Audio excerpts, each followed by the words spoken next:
I wore a wig during the pandemic because I was so insecure about my appearance. Now, the thing about me is that when I'm experiencing anxiety or uncertainty, it kind of manifests as a heightened insecurity in myself and in my appearance. And I was actually quite nervous at the start of COVID for many reasons. And then I was getting this insecurity about my appearance. And then it was like, we can't get our hair done, can't get highlights done. I was thinking, well, I cannot show up in the world with roots or my natural hair color. I can't do that. I'm too insecure for that. What do I do? I'll wear a wig. And really this wig was just a symptom of how insecure I was in myself and in my appearance at that time, that I couldn't just, have roots and just get over it and get on with it. It's just so silly. Fast forward a few years later, my first child is about to be born. Again, I am so anxious. It's the most anxiety I've ever experienced in my life, the time before my first child was about to be born. It wasn't until after he was born, a few months later, and I sat down one day to have dinner and I realized the tightness in my chest was gone. And I thought, oh my God, I don't feel like there's something like pushing on my chest anymore. And then it wasn't until it went away that I realized how nervous I was in the run up to him being born. I was just very nervous about everything, the uncertainty, all of the changes, everybody saying your life is going to change irrecognizably. And I was so excited to be a mother, but I also felt like I was jumping off a cliff blind, like everything is going to change. I have no idea what my day-to-day is going to be like. I was so nervous about that, and I was overwhelmed with all of the new stuff, all of the baby stuff. Like, yes, I'm a GP, I know how to recognize a sick baby, examine a baby, 2-week check, etc., but I don't know mom stuff, so I was so overwhelmed by all of the new baby stuff. I actually had a doula come over to my house before baby was born to run me through a day in the life of a newborn. And my friends were like, Darren, I'll come over, I'll help you, don't worry about it. And I was like, no, I need a professional. Again, looking back, maybe a bit silly and OTT, but we did, baby wearing, baby baths, etc., and I was like, can you show me how to do this? Can you show me how to swaddling? I was taking it so seriously. I had a list to go through with her, and then I asked her to go through the steps of making a bottle with me, and at that point she was like, listen, you're going to be fine, okay? I was also reading all of the baby books. This is the best one by far. People say nothing can prepare you, but this book actually does a pretty good job. I learned so much from this book. It's excellent. But anyway, in crept this anxiety and insecurity in my appearance again. And this was compounded by the fact that I was thinking, well, I won't have time to do my hair and makeup. I won't have time to do my appointments. I won't have time to do my highlights. I'm so insecure in myself at baseline anyway. I don't feel confident going out without makeup or showing myself online without makeup.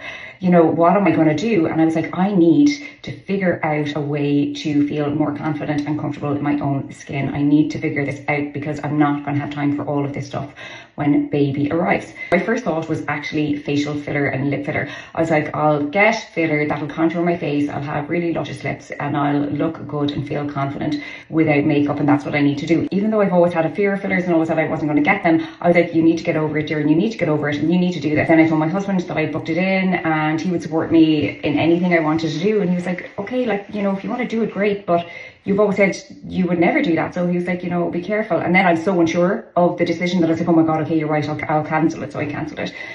So I went back to the drawing board. I was like, what am I going to do? And this is when I started to read the evidence on collagen supplements. And I was like, okay, this is the answer. I was reading that collagen supplements increase hydration and elasticity of the skin, reduce the appearance of pores, fine lines and wrinkles, and they can help with hair and nail health as well. And I thought, okay, this is actually perfect because this is something that I actually can do sustainably. I can take a collagen supplement whilst running around after a newborn, and it'll give me the confidence to go makeup free, feel glowy, confident in my own skin, comfortable in my own skin, and confident enough to go makeup free.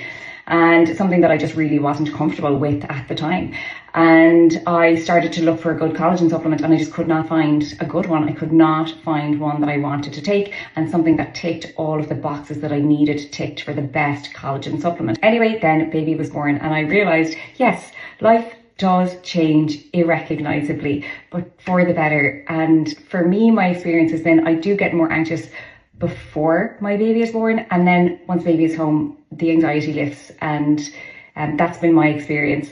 So, I forgot about collagen supplements, got stuck into newborn life, and it was absolutely amazing. But then as the dust settled, I started thinking about collagen again. I was like, God, yeah, I should start taking collagen supplements. And I was like, you know what? I just need to develop my own. So whilst my baby was napping, I was phoning manufacturers, labs. I was like, I'll go anywhere to find somewhere that can create the perfect product. I was trying to translate documents from German and Austrian. I was willing to go anywhere.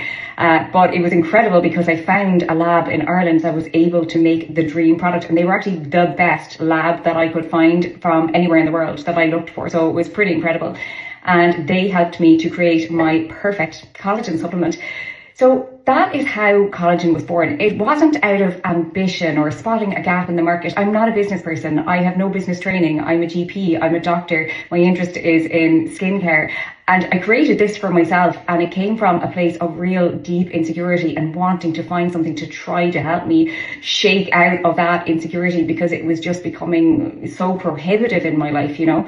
And that's where collagen came from. And then it was so popular. I was blown away because really I just made it for myself, but it has helped so many of you as well. And seeing how it helped you and helped you with your confidence in your hair, skin and nails, it's been absolutely amazing. So then we added in more flavors. So started with strawberry and lemon, added in the tropical, the shots, the vanilla. So that's the story of why I created this supplement. I really did it for me, but it's been amazing to see how much it's helped all of you as well. I looked up the literature on this, and women going through a divorce are more likely to get aesthetic treatments during that time. Now, that could be for many reasons. It could be that they want a fresh start, or they're more likely to start dating again, is what's said in the literature. But I wonder, is it because they're going through a tough time and they're feeling anxious, and this is a way that they feel that they can start to feel more confident in themselves again? So I'd be interested to know if you ever felt that way, you know, or if you've ever felt similarly. Let me know in the comments if you have. And here we are. I'm no longer too self-conscious to leave the house with Roots. I'm giving my hair a little bit of a break from highlights at the moment. I know some of you are probably looking, thinking, well, you should be self-conscious. You look utterly unkempt. But, you know, I'm giving my hair a little bit of a break.